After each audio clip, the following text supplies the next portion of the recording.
yang terjadi di lapangan di sana. Jadi memang belum pernah dilakukan ya penggalian data kesehatan.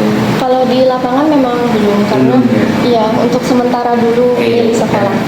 Kemudian kenapa yang dipilih lalu layanan bimbingan klasikal, bukan bimbingan kelompok, konseling kelompok atau konseling gitu ya?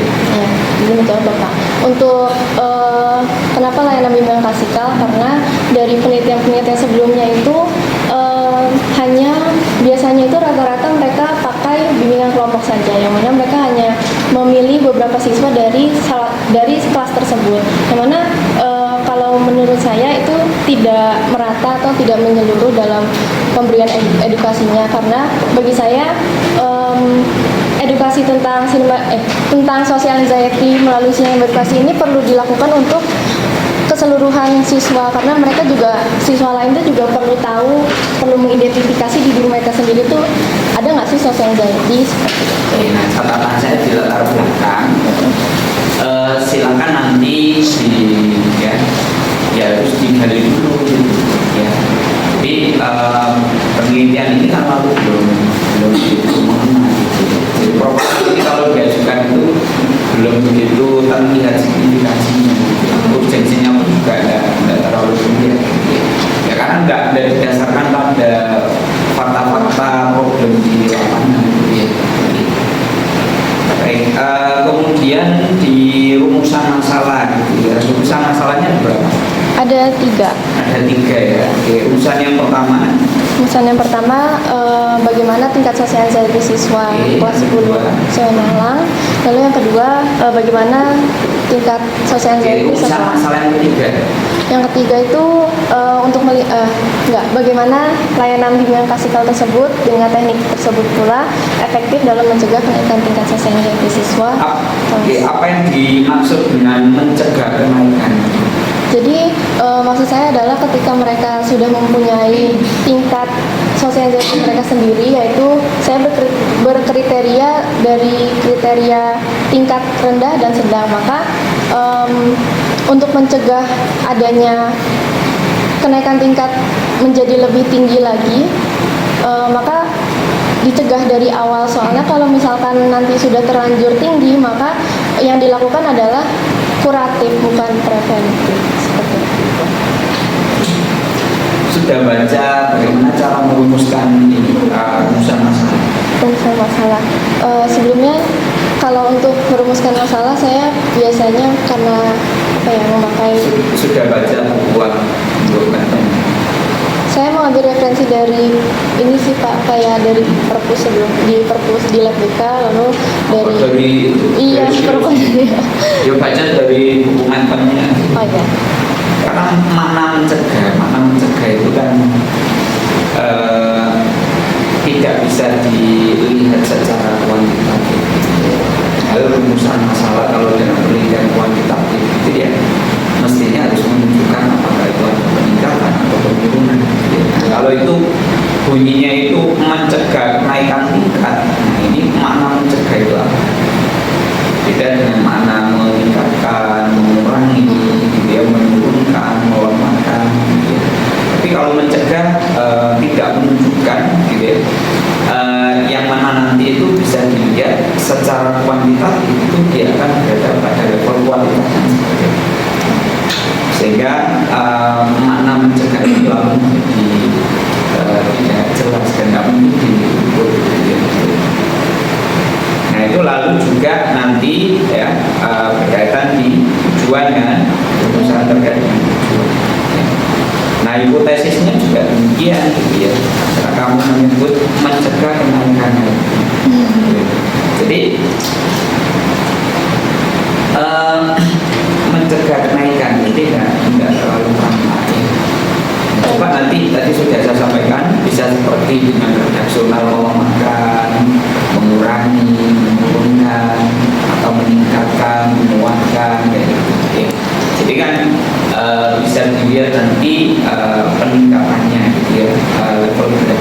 Tapi kalau mencegah itu baik itu di latar belakang ya. Kemudian Di definisi operasional, nah definisi operasional yang sudah kamu kan ya. Oke. Saya lihat kok kayaknya banyak sekali mungkin bisa dijelaskan yang kamu maksud dengan bimbingan klasikal itu yang seperti apa? Sebenarnya bimbingan klasikal yang saya maksud di sini adalah bimbingan yang menyeluruh ke edukasinya itu menyeluruh kepada satu kelas penuh. Jadi tidak hanya ke beberapa siswa saja, melainkan walaupun siswa tersebut tidak memiliki atau tidak relate dengan tersebut. Ya itu kan berarti siswa yang diminatkan gitu kan. Ya. Nah, berarti ini mencakup sekian banyak siswa di dalam kelas ini. Nah, bimbingan klasikal sendiri itu sebenarnya seperti apa? Seperti layanan yang memberikan edukasi terkait Definisi operasional itu apa? definisi operasionalnya. Apa yang kamu ketahui tentang definisi operasional?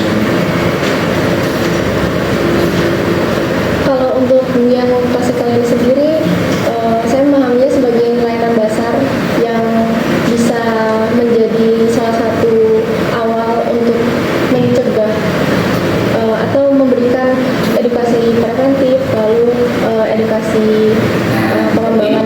Jadi bimbingan klasikal itu kan sebagai prosedur layanan gitu ya. Nah, maka namanya layanan ada aktivitas kegiatan di dalamnya, maka bimbingan klasikal itu dilaksanakan seperti apa? Jadi mestinya kamu sampaikan di situ.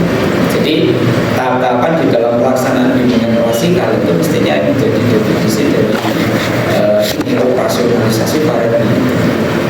Jadi kalau misalnya layanan bimbingan klasikal dilaksanakan di setting kelas, kemudian sudah cukup menggambarkan, tapi belum menjelaskan terkait dengan aktivitasnya seperti apa. Gitu ya. Nah, kemudian definisi operasional itu juga jangan terlalu panjang ini, jadi terlalu sulit nanti untuk ditangkap maksudnya gitu ya. Nah, seperti sinema edukasi ya. Sinema edukasi ini juga perlu dimunculkan gitu. Tahap-tahapannya seperti apa itu ada di situ. Kalau untuk tahapannya sendiri ada yang pertama ada sinema edukasi itu tahapannya berapa? tahapannya ada yang pertama pasti persiapan medianya, lalu kedua pelaksanaannya, lalu yang ketiga tahap kayak berdiskusi atau evaluasi dari Itu seperti tahapan dalam bimbingan klasikal. Siapa seterusnya ya. Silakan nanti di sini ya. Jadi sinema edukasi, lalu bagaimana sinema edukasi itu nanti akan diintegrasikan dalam tahap dalam layanan. Jadi ini perlu ditambahkan sesuatu. Nah, kamu tidak usah sampai dibagi menjadi 3 paragraf ini. Definisi operasional itu sudah langsung 1 paragraf. Dan kalau bisa jangan terlalu panjang-panjang ya.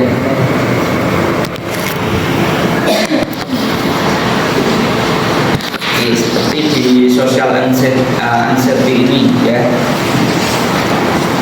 ada berapa aspek yang diukur di dalam social anxiety? ada 4. Ada 4 ya. Yang pertama apa saja? Yang pertama ada aspek kognitif, Ya. lalu aspek fisik, aspek evaluasi sosial, juga aspek perilaku. Aspek Perilaku. perilaku. Nah, aspek-aspek ini kamu dapatkan Dari teorinya Larry Self Presentation Theory atau Model of Social Theory, Social Anxiety. itu dijelaskan Di bab bagian mana? di bagian bab 2 kajian teori bagiannya Social Anxiety Bapak. Sebelum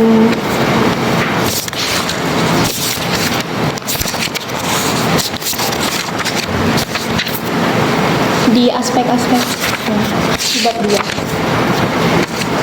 di 2.12. Itu urutannya berarti apa? Kognitif, fisik, Lalu aspek perilaku, evaluasi sosial. Nah, di definisi operasional nanti ya jangan sampai dibolak-balik gitu ya. Jadi kalau kamu mengacu ke pandangannya siapa tadi, Larry gitu ya, maka harus konsisten gitu ya. Jadi dia mengatakan seperti apa ya kamu ikuti cara dia bagaimana dia mengatakan tentang social anxiety. Nah, pertanyaan saya adalah berikutnya, bagaimana sinema edukasi itu bisa jadi kamu maksud sebagai mencegah, gitu ya, mencegah peningkatan. Bagaimana sinema edukasi, gitu ya, melalui bimbingan klasikal tadi itu bisa memiliki fungsi-fungsi untuk mencegah itu, prosesnya seperti apa? Prosesnya itu untuk dari sinema edukasi sendiri kan nanti ditayangkan film yang sesuai dengan social anxiety itu sendiri ya Bapak. Lalu dari penayangan itu sesuai dengan penjelasan pada latar belakang pula. Jadi sinema edukasi ini bisa menghasilkan pemahaman tersendiri dari siswa tersebut. Jadi dengan mereka melihat apa yang mereka tonton, otomatis mereka juga harus memahami alur ceritanya. Dari situ mereka bisa memaknai bahwasannya dalam diri mereka atau memaknai bahwasannya di diri saya ada nggak ya kayak gini, atau ternyata seperti itu ya social anxiety itu. Maka di situ mereka jadi bisa memaknai dan bisa dari makna yang sudah mereka maknai tersebut bisa mereka terapkan ke diri mereka sehingga bisa mengelola social anxiety. Apa enggak kemudian malah meningkatkan kecemasan mereka gitu? Karena mereka menonton gitu ya tayangan-tayangan yang menunjukkan gitu ya kondisi kecemasan seterusnya. Sebetulnya dalam film yang nanti saya tayangkan itu di akhir nanti ada bagaimana cara si pemeran utama tersebut mengelola social anxiety mereka seperti itu. Jadi dari situ ya mereka bisa melihat bahwasannya seharusnya ketika saya merasakan perasaan seperti ini saya juga bisa untuk menerapkan hal tersebut. Gitu. Jadi itu kamu uraikan di sini di bagian mana? Di latar belakang ada Bapak. Latar belakang ada. Iya.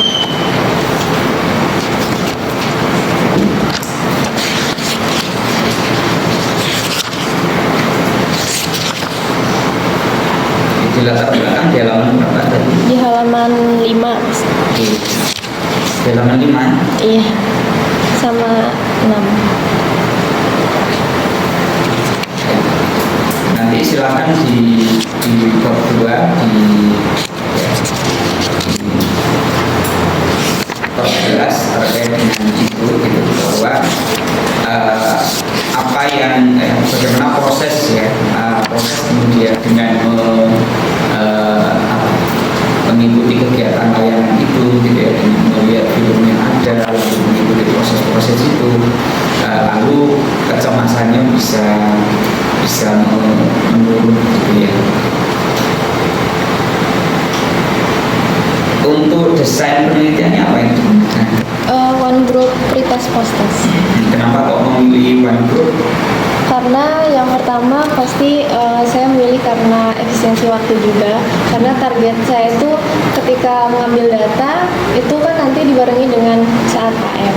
Jadi ketika AM pula kan banyak project-project yang dari AM itu sendiri. Jadi untuk efektif biar dari kedua kegiatan tersebut efektif, lalu penelitian ini juga dilakukan secara efektif juga, maka memilih. Kalau alasannya karena efektivitas dan tadi efisiensi waktu, gitu, saya kira alasan itu juga terlalu simpel. Gitu. Apalagi kalau nanti mau melakukan penelitian saat AM itu malah kesempatan waktunya sangat luas sekali. Sehingga itu tidak bisa menjadi alasan. Mestinya harus ada alasan lain kalau memang. Tapi kalau memang alasannya itu, sebaiknya nanti desainnya jangan pakai pretest postes gitu ya. Coba pakai desain yang lain. Ya nanti bisa lebih melihat gitu ya, memang dampaknya seperti apa. Ya. Oke, kemudian teknik samplingnya menggunakan apa ini? Purposive sampling. Purposive sampling ya. Kenapa menggunakan purposive? Karena saya menggunakan purposive itu sesuai dengan kriteria yang saya buat juga, karena kan dengan pertimbangan tertentu juga ya Bapak kalau untuk purposive sampling ini. Lalu diperkuat juga untuk beberapa paper yang saya baca itu ada nggak dua, tapi beberapa bimbingan klasikal itu juga menggunakan purposive sampling. Jadi oke, ini kan bimbingan klasikal ya. Terus kenapa harus menggunakan purposive sampling? Karena bimbingan klasikal itu kayaknya kalau prinsip ini kan mestinya harus menjangkau seluruh siswa. sebetulnya untuk penjangkauan seluruh siswa ini kan saya lakukan sebelum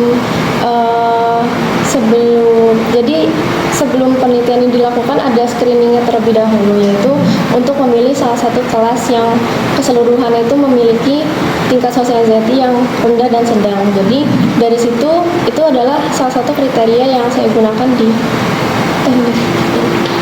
Nanti dalam praktiknya kalau klasikal kan kita nggak bisa itu, nggak bisa misalnya di kelas itu lalu ada yang masuk kategori social anxiety-nya tinggi gitu, apa dia tidak boleh mengikuti layanan klasikal. Seharusnya boleh saja sih Pak. Boleh. Kenapa promosi? Sepertinya tidak. Ya, jadi nanti coba dipertimbangkan lagi gitu ya. Nah, jadi kalau misalnya purposive itu juga mengapa, lalu kriteria-kriterianya seperti apa gitu. Karena kalau bimbingan klasikal itu kan ya sudah melekat pada pembagian pengelompokan sesuai dengan kelasnya kan begitu ya. Nah, tetapi kalau bimbingan kelompok gitu ya, maka sangat mungkin sekali bahwa pelaksanaan itu tidak di dalam setting kelas, tapi di tempat ya di ruang-ruang tertentu gitu ya, dan keanggotaannya pun juga tidak harus dari kelas tersebut kan gitu ya. Oke, kemudian di instrumen dalam penelitian ini ada berapa? Ada 15. Ada Pernyataan 15. instrumennya. Oh, instrumennya Ya.